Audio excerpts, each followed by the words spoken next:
check, 1, 2, testing, 1, 2, check, check, 1, 2, test, 1, 2, check, check, 1, 2. All right, good to be with you all tonight here, joining us in the sanctuary, as well as I know we have lots of people joining online. I heard great things from Pastor Peter's talk last week with Mark Nygaard as well, just sharing stories of global Christianity, really the church all over the world and really different expressions. If you missed it, I really encourage you to go back and you can check out that next week. So the first three, or last week, the first 3 weeks of our presentation, our series, Know Thyself and Know Thy Neighbor, have been Know Thyself. We've been talking about Lutherans and then Christians in North America and then Christians in all over the world. So now we're going to start to shift into knowing our neighbors. And for this week, we're going to talk about the spiritual but not religious. I went a little bit nerdy with all of you tonight, and you always risk that with me, right? You just know it might lean in some odd directions. But I got into a lot of statistics because this is some really interesting statistical phenomena that we have going on in our world right now with the rise of what are so-called the nuns. And that's not N-U-N-S, those who are in religious orders, but the nuns, N-O-N-E-S. So we'll talk about who are they, what is this all about. We'll talk about that and explore a little bit together. But before we get too far, let's open with a word of prayer. Good and gracious God, we give you thanks for being present in our lives, for gathering us together to learn about ourselves, about our own sense of spirituality and calling, and also learning about our neighbors. So help us to be better neighbors tonight. Help us to better understand the people who don't quite feel at home in church. Help us to hear their stories, their voices.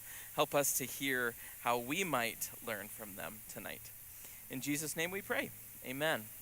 All right, so here's our plan for the night. We're going to talk about numbers, stories, theologies, beliefs, and actions. There we go. We're just going to lean right into it, and we're going to begin with stories, or we're going to begin with numbers about these theological nuns. But before we get too far, I have a question for you. This is a pop quiz, and I will ask you to just kind of raise your hand. What do you think? So what is the largest religious group in Minnesota? I looked up some stats, and we're going to work through all of these together.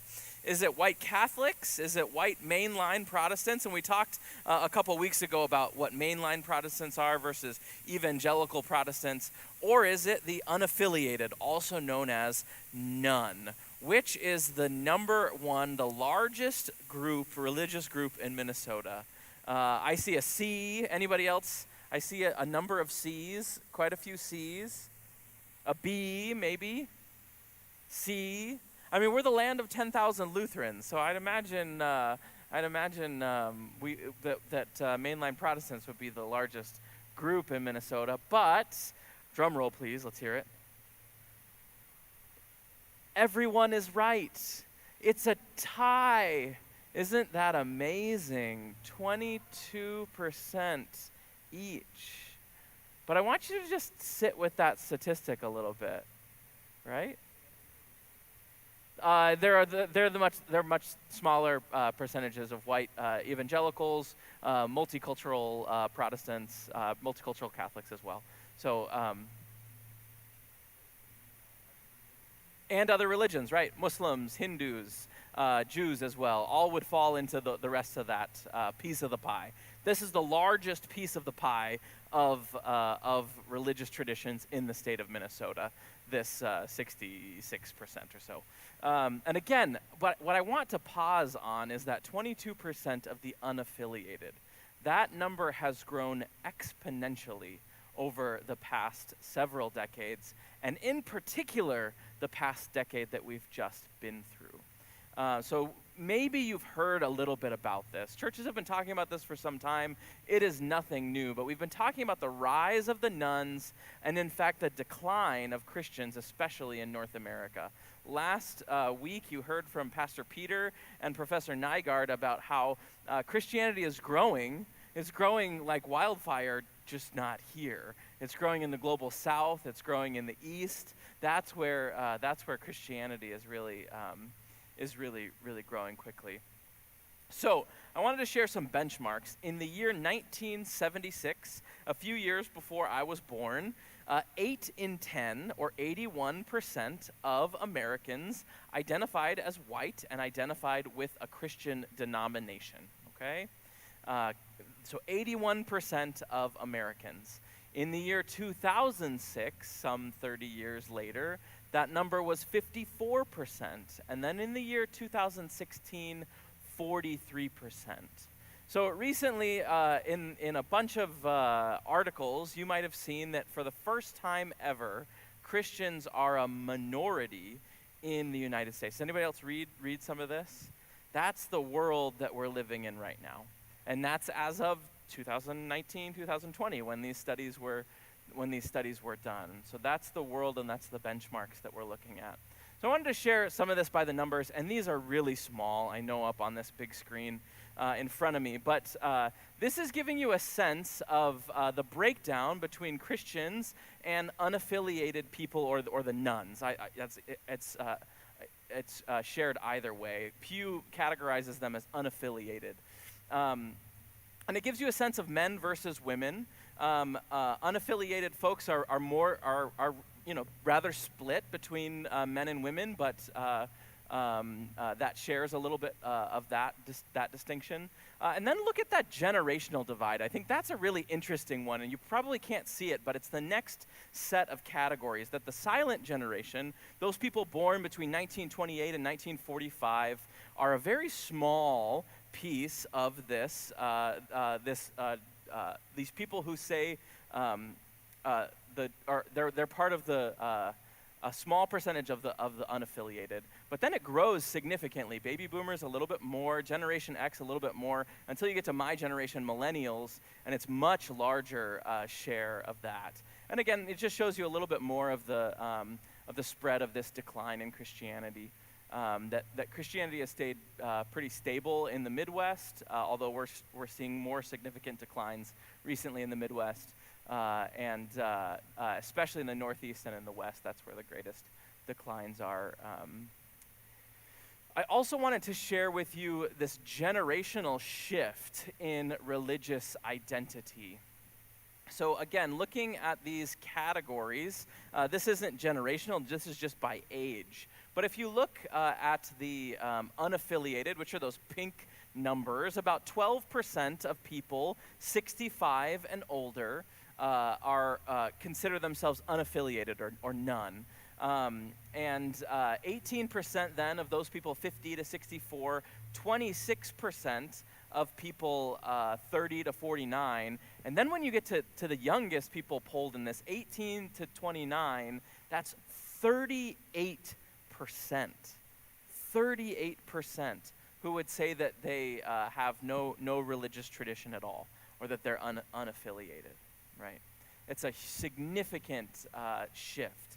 And also, if you look at those blue dials on this is a survey of all sorts of Americans, so there's all sorts of different religious traditions shared on here. But look at those blue numbers. We have white Catholic, white mainline Protestant, white evangelical Protestant. Again, like that large 80% number from 1976. Look at how large that is in ages 65 plus, 26 plus 19 plus 16. Anyone really good at math? A little over 50%, right? Isn't that right? My math good on that?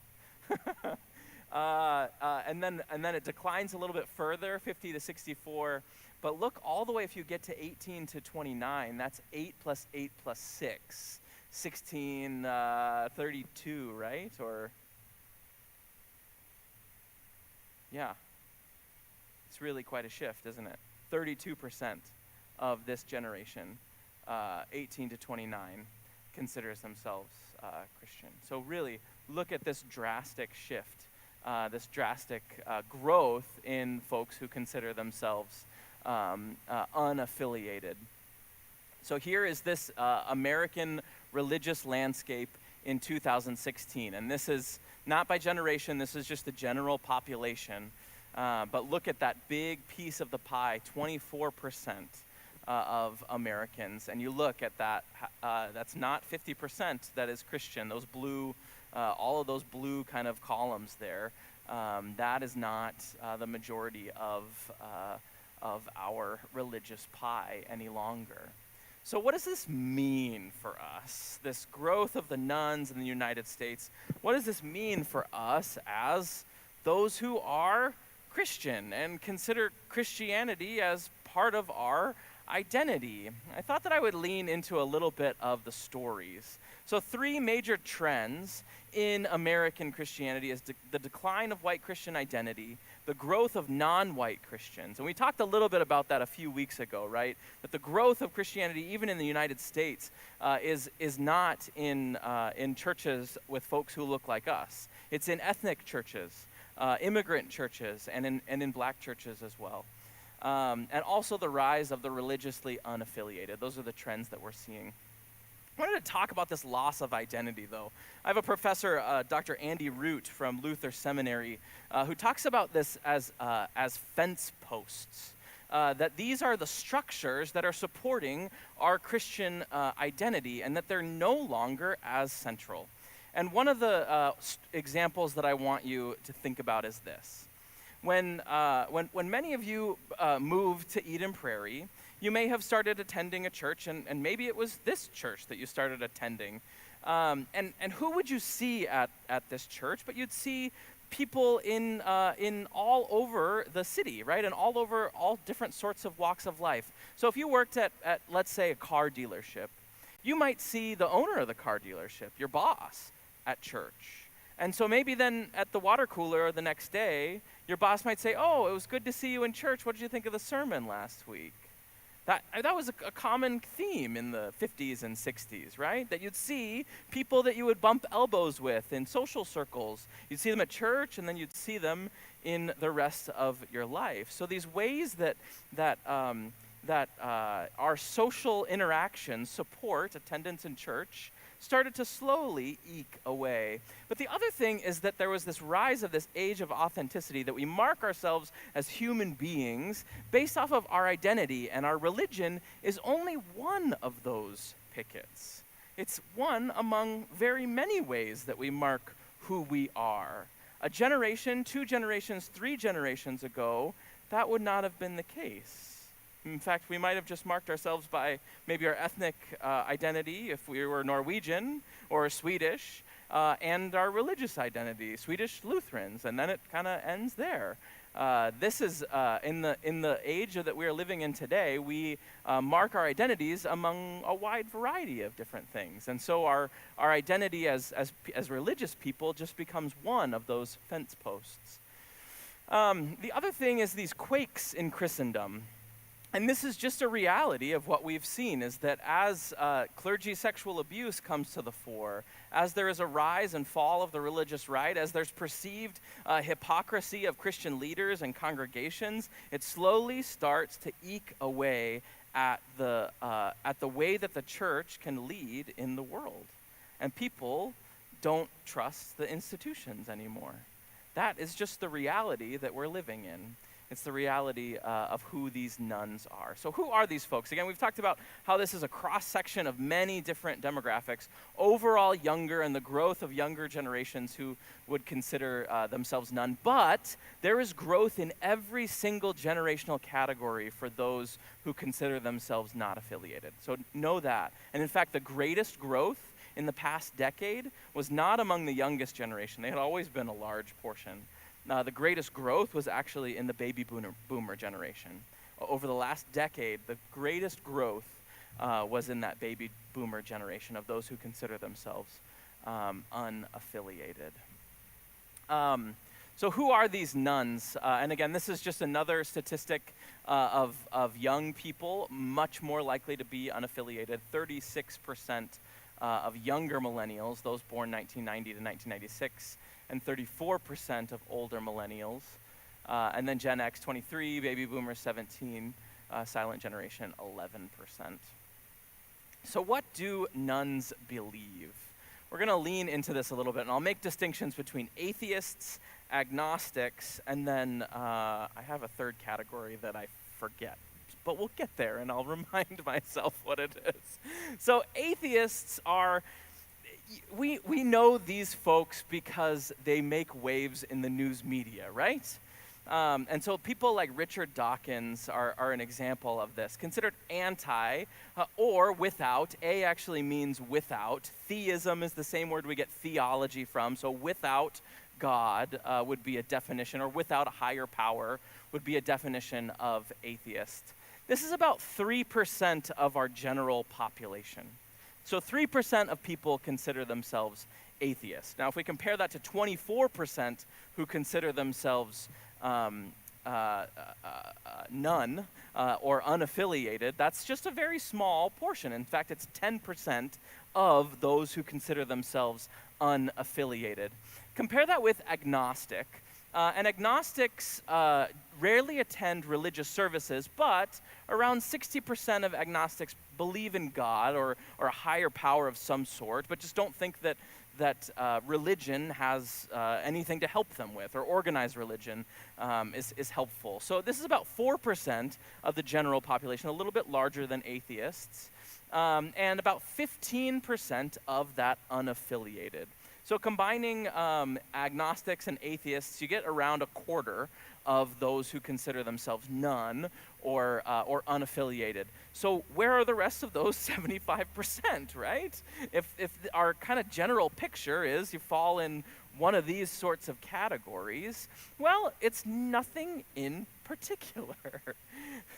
So 75% of folks who consider themselves unaffiliated or none, you check that box, none, in the religious survey, consider themselves nothing in particular. So these are people who may or may not think that religion is important. So that's been another addition to these surveys, is do you think religion is important? And I think this number is really striking for us tonight to think about. So in this consideration of the nuns, those people who don't mark as a checkbox that they are affiliated with any particular religion, still 39% of those folks believe that religion is, or 36% believe that religion is important. So I think that's really, really striking. So among these folks are people who might consider themselves spiritual but not religious. Anybody ever heard that before, that quote about being spiritual but not religious, right? We've had really a rise in language about that. In fact, to be brutally honest, our mission statement kind of speaks to some of that movement, living out our faith in daily life, right? Folks who say, I'm spiritual but not religious, are people who might want to find that spirituality in their daily living, or maybe they find spirituality in being out on a hike, but they don't necessarily find it in church. This is kind of a wide variety of folks, and I'm sure that we all have someone in our mind who kind of fits that. This is a mix, and also the other thing that's present in this group of folks is a mixture of different faith traditions. Some might call this cafeteria spirituality. Anybody grow up Catholic in this room? Not? Yeah.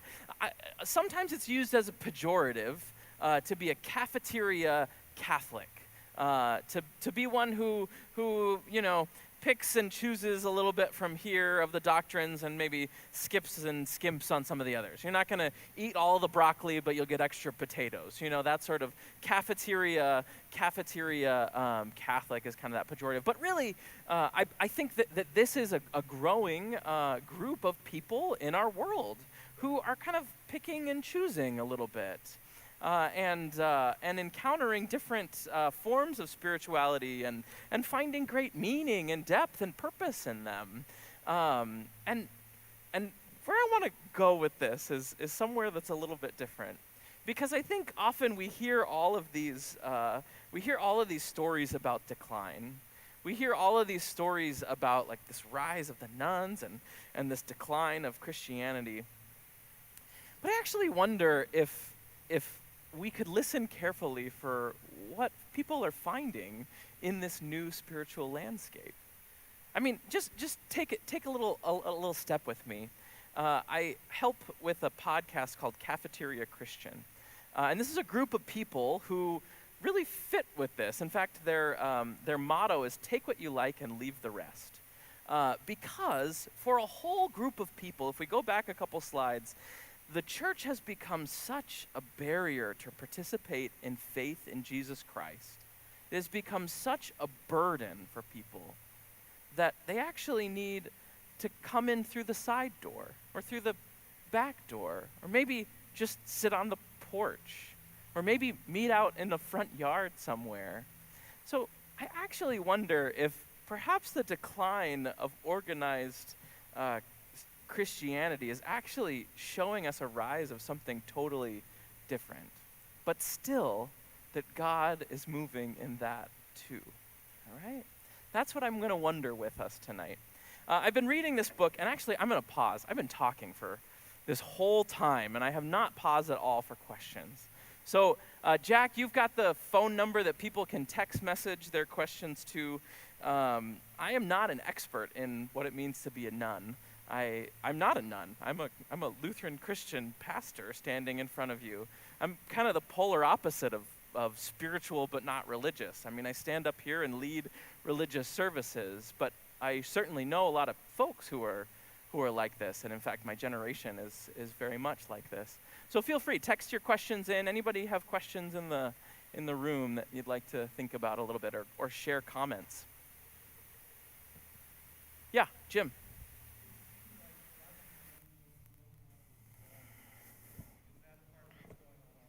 Yeah, so I'll restate that comment for those of you who are online.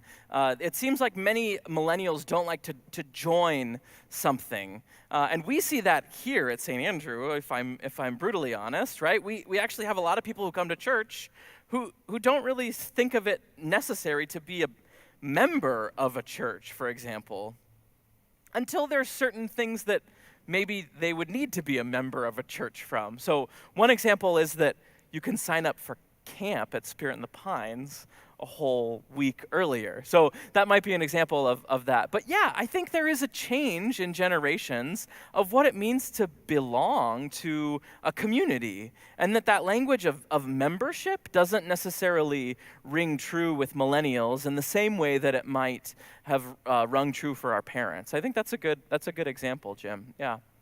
Other questions?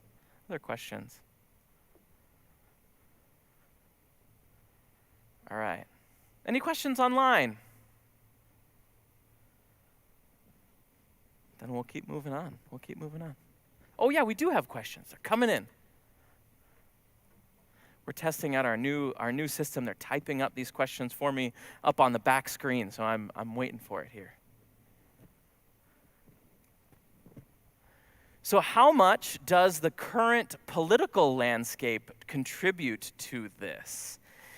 Ooh, that's a big question you got me in here. Wow. And it's anonymous, so I can't even look at you in the face and wonder what you're asking me, really. How much does the current political landscape contribute to this? Yeah, that's a really good question. So I think, how can I answer that question? I think yes. I think that people's identity has become multifaceted, where our political identity says one thing about us, and our religious identity says another thing about us. And for a long time, the loudest voices in the room said that if your religious identity is Christian, then your political identity has to be X, right? And I think more and more people are questioning that, and that's falling apart in some ways. So right now, our current political landscape is that we really distrust anybody who thinks differently than us, right? I mean, like, that's just real. This political polarization we've got. I'm looking at this aisle right between us. We've got 3 people on this side and 2, 4, 6, 7 people on this side, right? And you won't ever mix in the middle and talk to one another. So I think that there is an element of this that the polarization of our political atmosphere isn't really allowing for. Well, what I'll say is that that's trickling down into our churches as well. That our churches are just becoming polarized as well. Yeah, question.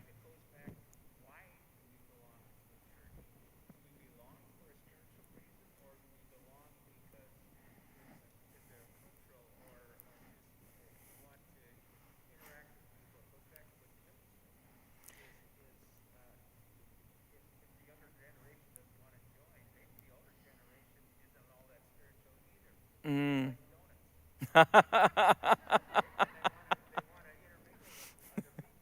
I'll try and restate your comment because I think it's really spot on. So the comment is this: that I'll try and capture it here, but now I just lost it. My brain is fuddling here tonight. Can you say it one more time for me here?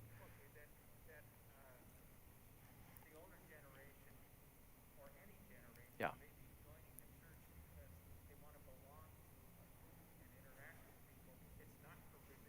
Yeah. Hmm. Yeah.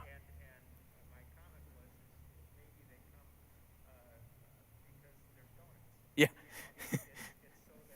Yeah.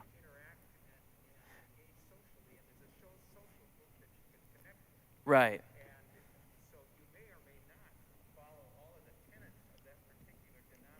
Yep. Yep.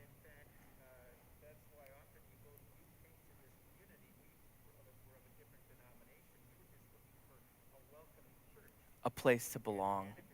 Yep. Yep.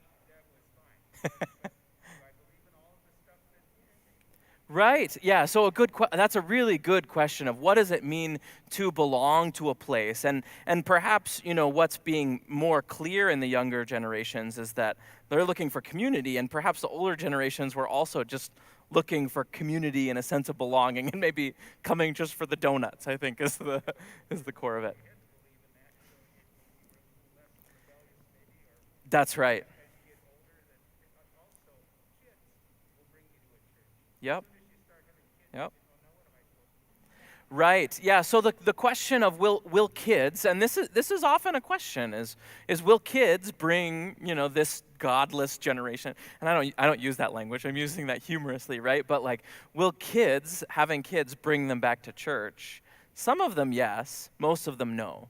If we're looking at the data, because millennials are having kids now, and they're still checking boxes that say not affiliated, and they're not attending churches in the same ways that their parents' generation did. But they are finding spirituality and meaning.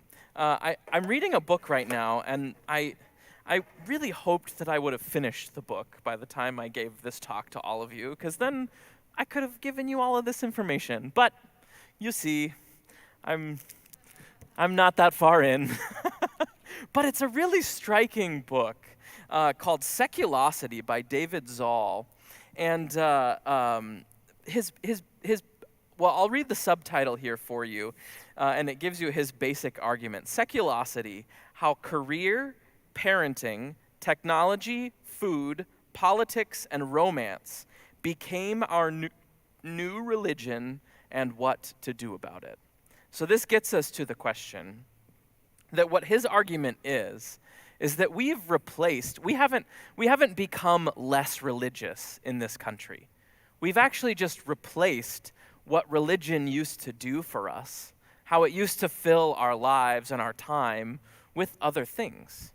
And his argument is that these things aren't necessarily helpful, right? That career and parenting and technology and food and politics and romance are maybe fine and well and good, but they're ultimately not going to fulfill us in the way that participating in a faith community will.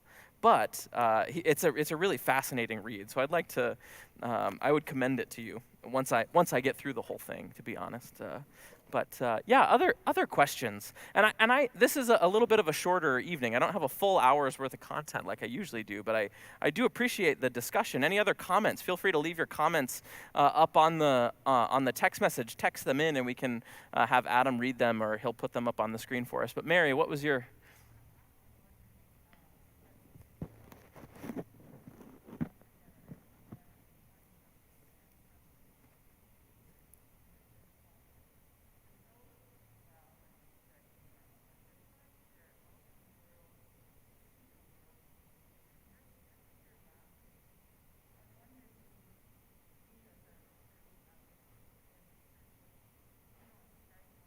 Mm,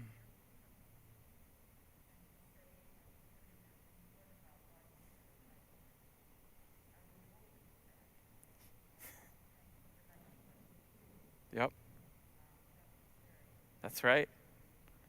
Yeah, I think I can rephrase your question there, Mary, or comment. That this generation is very curious, very engaged in the world. They bring their ideas, and in fact, not only do they expect to see the world that they imagine differently, but they're actually doing that. Right, so the youngest generation are the generation that Mark Zuckerberg is in, right? Who said, "No, I think the world can be different. That you can actually connect." Mark Zuckerberg, the CEO of Facebook, that you can actually connect with someone across the world in an instant, and then you can see how their kids are doing and how they're getting on the bus, and you can hear about the story of their quarantine. So this generation is actually shaping how people connect and interact. And so how does that resonate with a church that has long traditions, that for a long history haven't been questioned, and that hasn't really dealt well with new ideas per se, or new ways of doing things, but as a general theme is kind of set in its ways. Yeah, is that kind of what I'm hearing? Yeah. I think there's absolute truth to that. Absolutely. Other questions and comments? How do you see this at work in your worlds, in the people that you know? How do you interact with folks who are perhaps spiritual but not religious, or unaffiliated?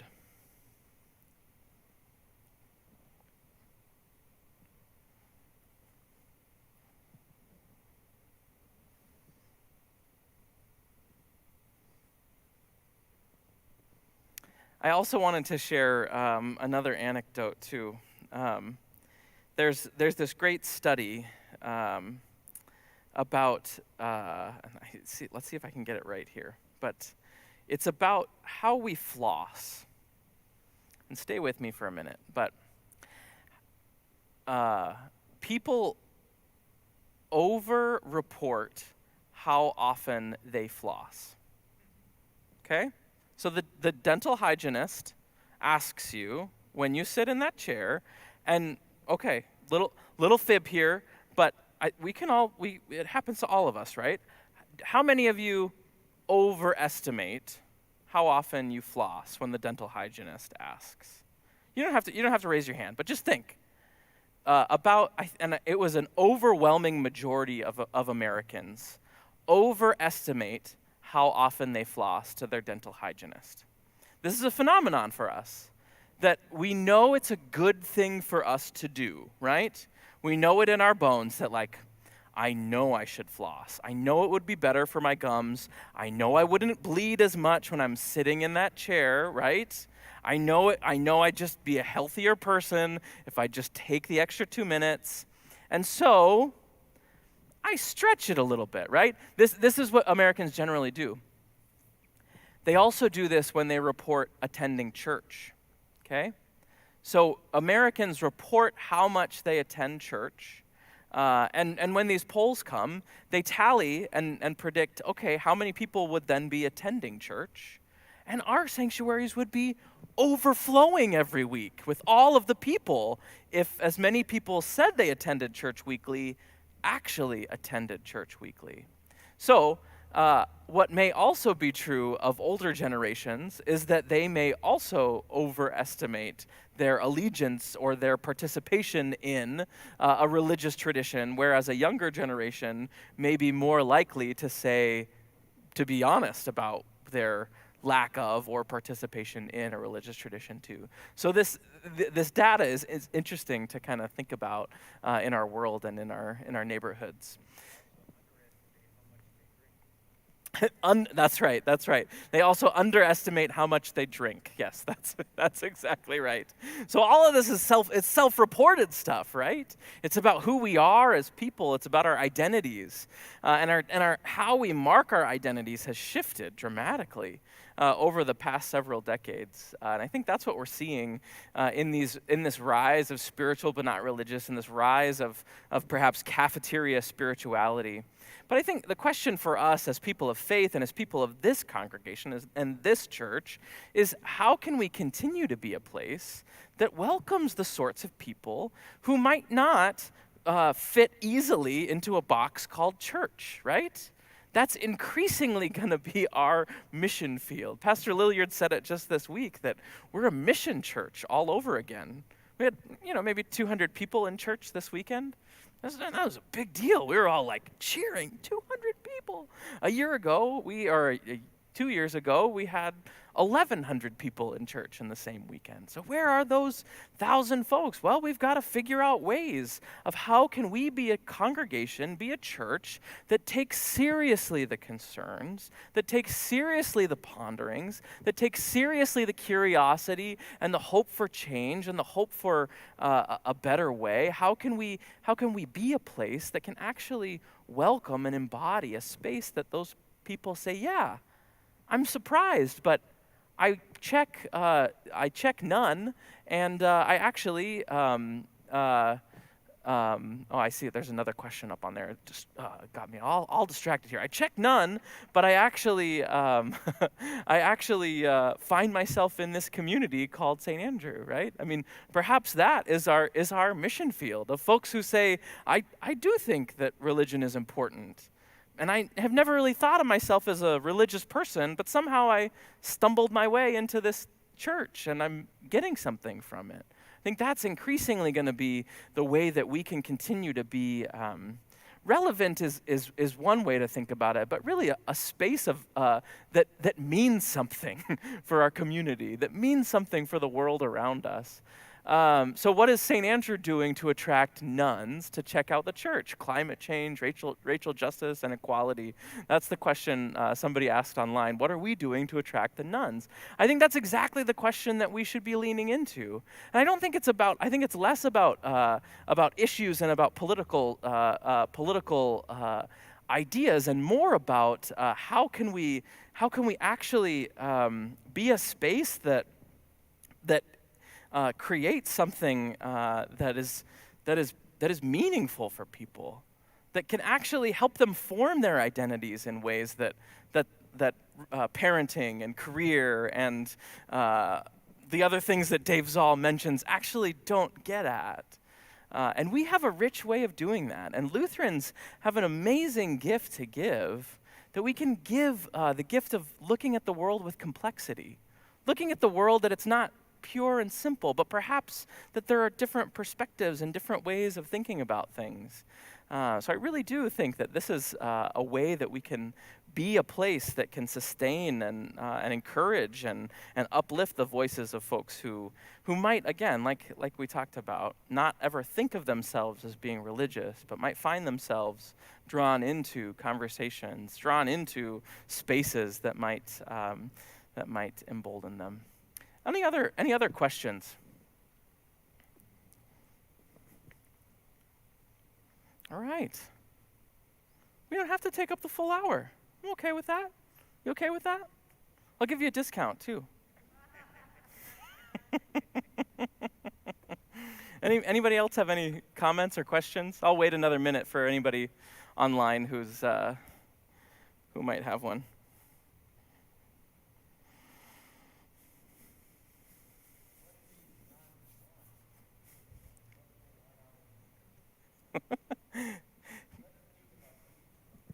Well, that's right. I mean, yeah, no, Tom. So the question is, what do nuns want from church? And I think it's less about what we can do to change who we are to attract a certain demographic of people. That's the stuff that I get pretty uncomfortable with. But I think it's more thinking about how our story can resonate with a people who might never consider themselves fitting into that story before. So if you use the example, Tom, you mentioned about Jesus, again, speaking about Jesus in a way that actually speaks to the way that Jesus is at work in our world, the way that Jesus is stretching ways of belonging and community and challenging us to live our lives with a different set of perspectives. That's exactly the sort of message that the world needs. I would agree with that. So what do the nuns want? I don't think the nuns necessarily want anything from the church. I think that's why we're seeing this. That nuns increasingly don't feel like there is a place for them in the church. That the church is not actually speaking to their concerns and the way that they see the world moving. Yeah, to answer in brief. Yeah.